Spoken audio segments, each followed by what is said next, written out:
Born into a world where my last name opens more doors than I care to walk through, you could say I had it all laid out for me.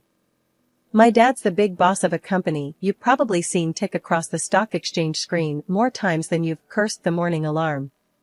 Yes, that kind of rich. But if you're expecting tales of a golden girl, draped in designer and sipping champagne for breakfast, you've got the wrong story. Me?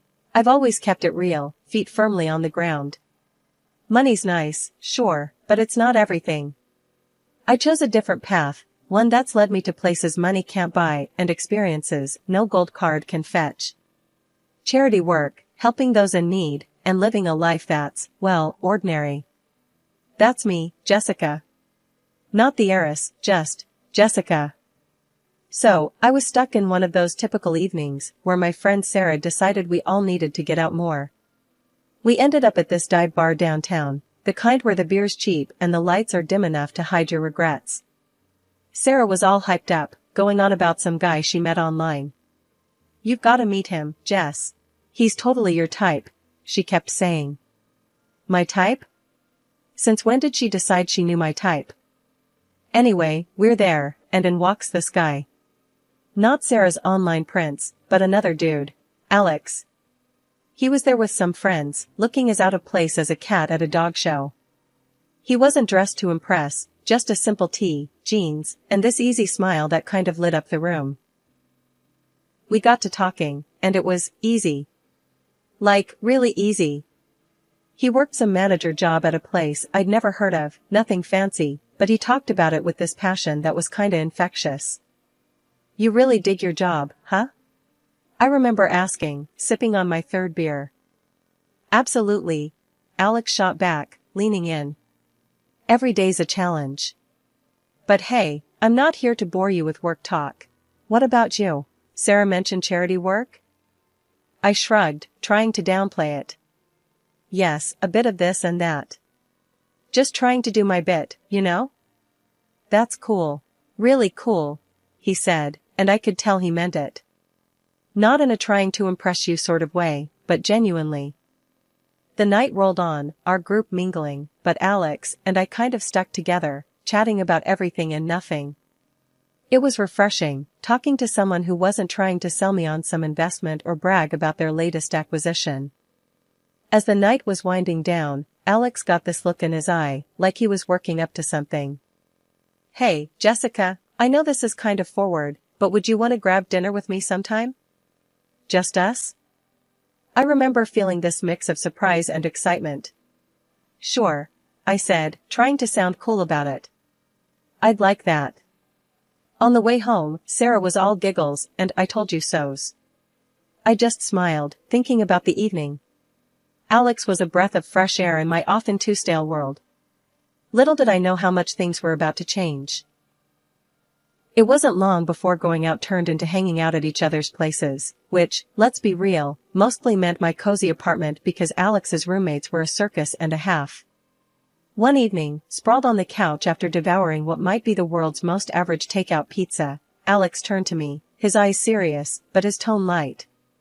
"Jessica, how do you feel about making this a more permanent arrangement?" he asked, crumbs still clinging to the corner of his mouth. I raised an eyebrow. "You proposing we split a Netflix account or something more along the lines of a lease?" He chuckled, brushing off the crumbs.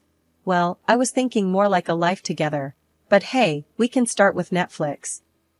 The simplicity of it, the straightforwardness, no grand gestures or dramatic backdrops, just us, in our element. It felt right.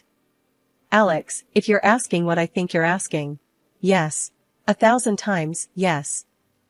And just like that, with the aroma of cheap pizza as our witness, we decided to tie the knot.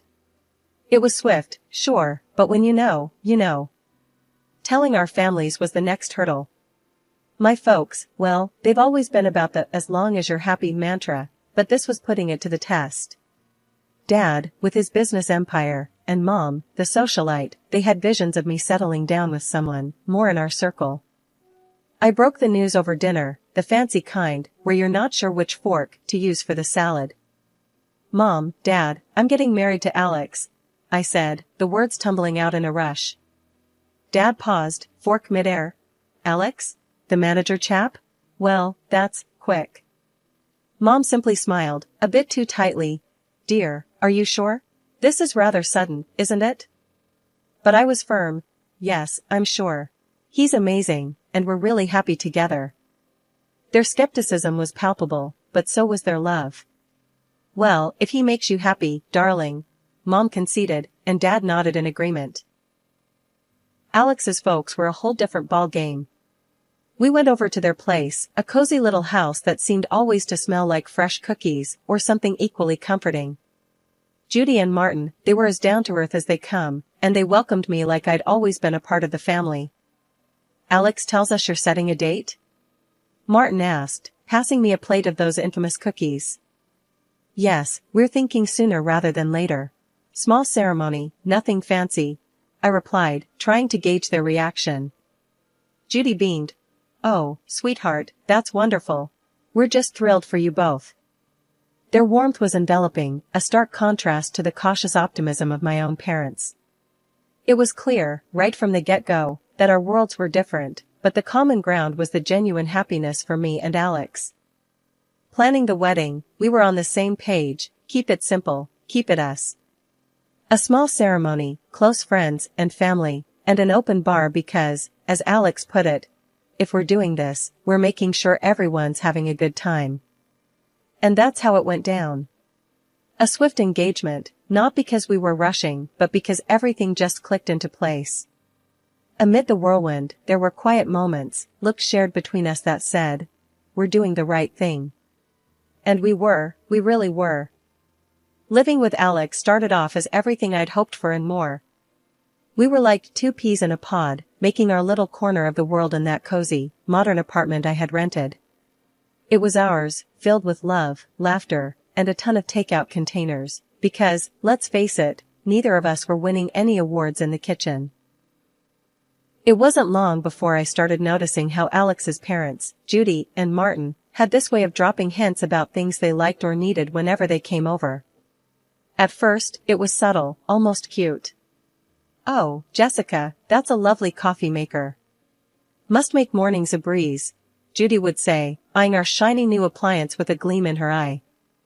Or Martin, this sofa is just divine. Our old one's been giving me a right pain in the back, you know. Wanting to be the good daughter-in-law, I'd surprise them with gifts here and there. A coffee maker for Judy, a comfortable new sofa for their living room, and so on. Their initial reactions were always the same, a mix of surprise and a little bit of guilt. Oh, Jessica, you shouldn't have. This is too much, Judy would exclaim, her hands fluttering to her chest. But, you know, humans are funny creatures. Give them an inch, and they'll take a mile.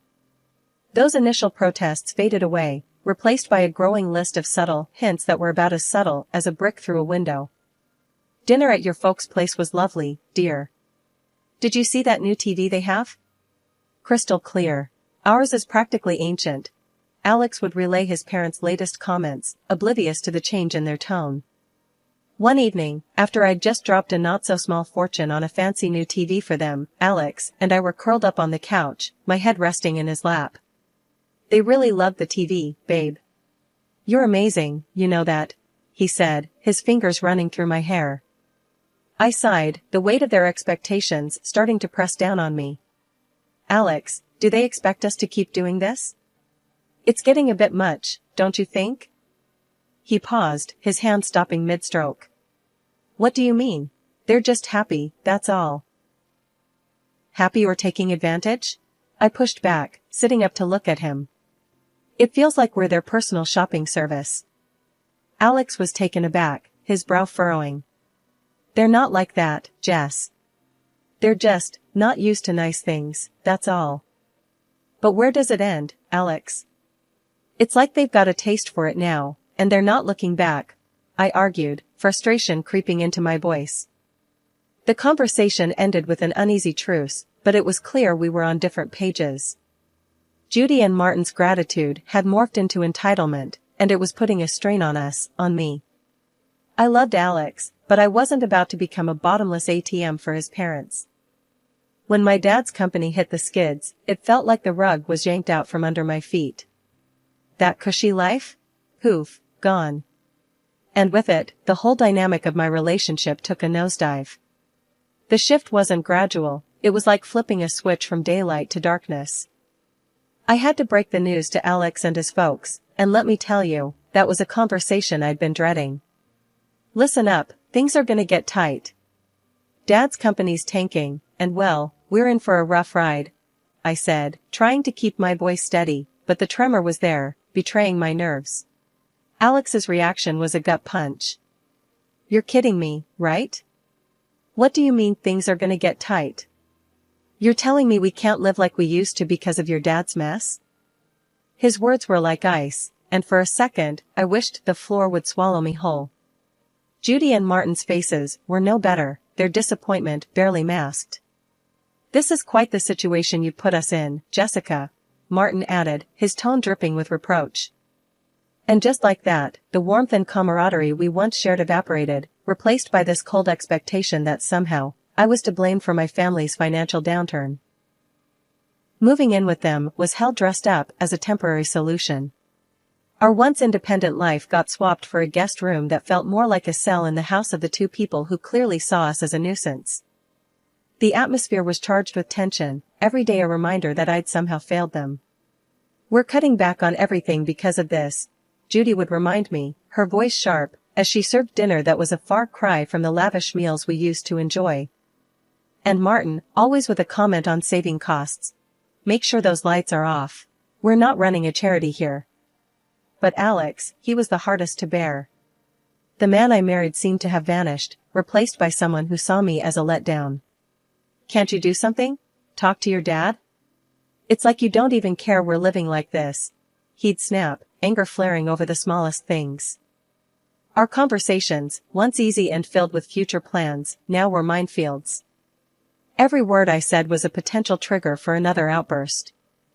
I thought marrying you meant security, not this struggle, he'd throw at me during arguments, his words slicing through me. It was clear we weren't just dealing with financial stress. This was a test of our relationship, a revelation of true colors under pressure. I was stuck in the middle, battling the disillusionment from my husband and his parents, while grappling with my own sense of failure. Judy's birthday dinner was supposed to be this cozy family thing at some upscale restaurant, a break from the constant tension. But it turned into the showdown of a lifetime. I should have seen it coming, the way things had been going at their place. We're all sitting there, menu in hand, and I'm trying to keep the peace, just blend into the background. That plan got torpedoed the second orders started flying. Alex, with this grin that made my skin crawl, goes, "Let's get the steak and the lobster for us," and he throws a look my way, 1 part smug, 2 parts cruel. Jessica can do with the soup of the day. Gotta save where we can, right? They all laugh like it's the best joke they've heard in ages. Judy adds her 2 cents. Absolutely, can't have Jessica overspending now, can we? I felt this flush of heat, not embarrassment, but pure fury. Really? Soup? What's this, some kind of sick joke? I snapped back, my voice sharper than I intended. Oh, come on, Jessica. It's just a bit of fun, Alex said, that smirk still plastered on his face. That's when I lost it. Fun? This is your idea of fun? When the chips are down, you just show how petty you really are. I can't believe I fell for your act. You could hear a pin drop. The whole restaurant was watching now, the awkwardness off the charts. I didn't sit back down. Keep your fancy dishes, and your pathetic jokes. I'm out, I said, standing up so fast my chair nearly toppled over. The noise echoed, turning more heads our way. Alex reached out, trying to play the peacemaker. Jessica, don't. Let's not make this a scene. A scene? You think I care about making a scene after that stunt? This is about respect, something you clearly have none of. I yanked my arm free and made for the exit, the weight of their stares on my back. Stepping out into the night felt like breaking out of prison. My phone was blowing up, Alex no doubt, trying to do damage control. I ignored it, my mind made up. I drove back to their place, a storm of emotions brewing inside. How had things gone so sour? Alex and I were a team, or so I thought. But that dinner? It was a slap in the face, a wake-up call I couldn't ignore. Back at the house, I packed my bags in record time, each folded shirt a reminder of the life I was leaving behind. It wasn't just about leaving a place, it was about leaving a relationship that had shown its true colors. I turned off my phone, cutting off the barrage of messages. The silence was eerie, but welcome. That night wasn't just the end of a disastrous dinner, it was the close of a chapter one had no interest in revisiting. After the disaster that was Judy's birthday dinner, I found myself driving to my parents' house. The night was quiet, a stark contrast to the storm raging inside me. By the time I pulled up to their driveway, my decision was made. I needed sanctuary, yes, but more than that, I needed advice, something only my dad could offer. Walking into the house, the familiarity of it all was both comforting and jarring. Mom was asleep, but Dad was up, sitting in his study, surrounded by papers that seemed less important the moment I stepped in. "Jessica? What are you doing here at this hour? Is everything okay?" He stood up, concern etching his face. I took a deep breath, the events of the evening pouring out of me in a flood. I told him about the dinner, about Alex and his parents, and how I felt like I'd been reduced to nothing but a source of income for them. Dad listened in silence, his expression hardening with every word. When I finished, he sighed, a sound that carried years of experience and a hint of sorrow. "Jessica, I saw this coming. I just hoped I was wrong," he finally said, his voice steady but filled with empathy. "How could I have been so blind, Dad? I thought Alex. I thought we were different," I said, feeling the weight of my naivety. He walked over, putting an arm around my shoulders. "You wanted to see the best in him, in them. There's no fault in that. But people show their true colors in tough times. It's a hard lesson, but an important one." I nodded, the reality of his words sinking in. "But what do I do now? I can't go back there." "You'll stay here, for starters. As for the rest, we'll figure it out together," he assured me, his confidence a balm to my frayed nerves. Then, he shared something that took me by surprise. "You know, the company's situation isn't as dire as it seems. We're actually on the verge of a breakthrough." It was a strategic move, a way to weed out the opportunists. I stared at him, stunned. "So, you mean to say we're not broke?" He chuckled, a sound that was part relief, part amusement. "Far from it. But it was important to see who would stick around when the chips were down. Unfortunately, Alex and his family showed their true selves. The revelation was a lot to process. My anger towards Alex and his parents was now mixed with a sense of vindication. They had revealed their true motives, and in doing so, had freed me from a future of manipulation and deceit. "Dad, I don't know whether to be relieved or furious," I admitted, the emotions battling inside me. "Be both. It's okay. But remember, this experience has taught you something invaluable about people and their intentions. Use it, learn from it," he advised, his words grounding me. Walking up to Judy and Martin's house the next day felt like heading into the lion's den. I was ready for a showdown, but nothing could have prepared me for the cold reception I got. Alex was standing there, divorce papers in hand, with a look that could only be described as triumphant disdain. "Here you go. Let's get this over with," he said, practically shoving the papers at me. His parents were hovering behind, barely containing their glee. Finally getting rid of the freeloader. Judy snickered, and Martin nodded in agreement, a smug smile plastered across his face. Alex joined in. "Yes, turns out you're just an ordinary dummy without your daddy's money. Thought you'd cry, but guess what? We don't need a tearful mess around here." Their words stung, but not in the way they expected. I felt a bizarre mix of anger and liberation. I looked at the papers, then at them, and without a word, signed where I needed to. As I did, their smiles widened, thinking they'd won. But I had the last laugh. Pulling out a newspaper from my bag, I slapped it down on the table with more force than necessary. "Thought you might find this interesting," I said, my voice dripping with unrestrained satisfaction.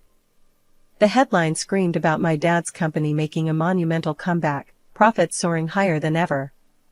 Watching their faces drain of color was a sight I'd pay to see again. Judy and Martin's smugness vanished, replaced by shock, then desperation.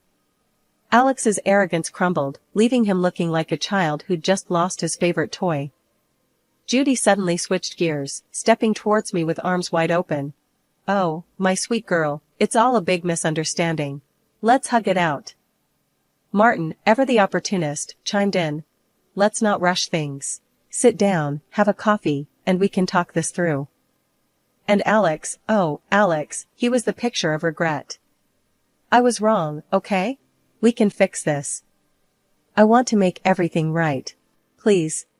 Their sudden change of heart was almost comical. Almost. I couldn't help but laugh, a deep, hearty sound that felt cleansing. "You three are something else, you know that?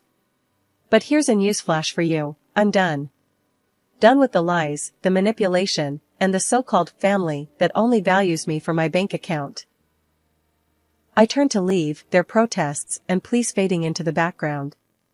They called after me, a mix of desperation and disbelief in their voices, but I didn't look back. Not this time. After the spectacle at Judy and Martin's house, I was done.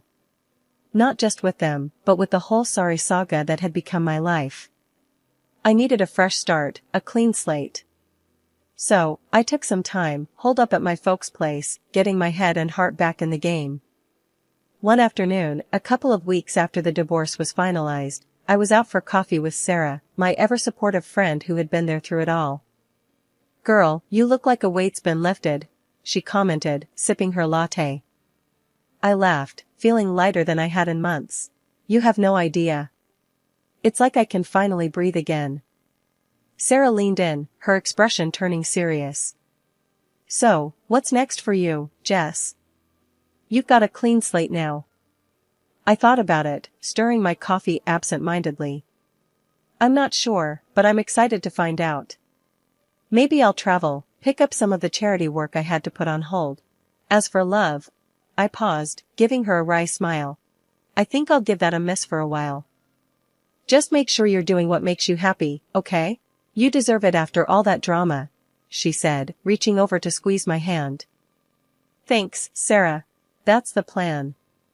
Not long after that conversation, my phone started buzzing with calls and messages from Alex. He was pleading, saying he'd changed, that we could start over. His parents even got in on the act, sending messages filled with apologies and invitations to talk things over. Sitting in my room, phone in hand, I couldn't help but laugh. The sheer audacity was almost admirable. Almost. I typed out a response, one I'd been mulling over for days. "Alex, moving on means moving forward, not going back to what broke you. I wish you all the best, but this is where our paths end for good. Take care." Hitting send felt like closing the final chapter of a book I'd been stuck in for too long. And just like that, I was ready to start writing a new one. The next few months were a blur of activity. I threw myself into my work, took up volunteering with a vengeance, and even booked a solo trip to a place I'd always wanted to visit. Life was full, and for the first time in a long while, it was fulfilling too. One evening, sitting on a balcony overlooking a bustling street in a far-off city, I realized I'd found what I'd been searching for all along: peace. The drama, the heartache, the betrayal, it all seemed like a distant memory. My phone buzzed with a new message, but this time, it was from a number I didn't recognize. Hesitantly, I opened it. It was from someone I'd met during my travels, someone who'd made me laugh and think in equal measure. "Hey, Jessica. How about dinner when you're back? No expectations, just food and good company." I stared at the message, a smile slowly spreading across my face. Maybe it was time to open my heart again, but on my terms, at my pace. "Yes, I'd like that," I typed back, hitting send before I could second-guess myself. Looking out at the city lights, I felt a sense of excitement for the future. I had moved on, not just from Alex and his family, but from the person I was when I was with them. I was stronger, wiser, and ready for whatever came next.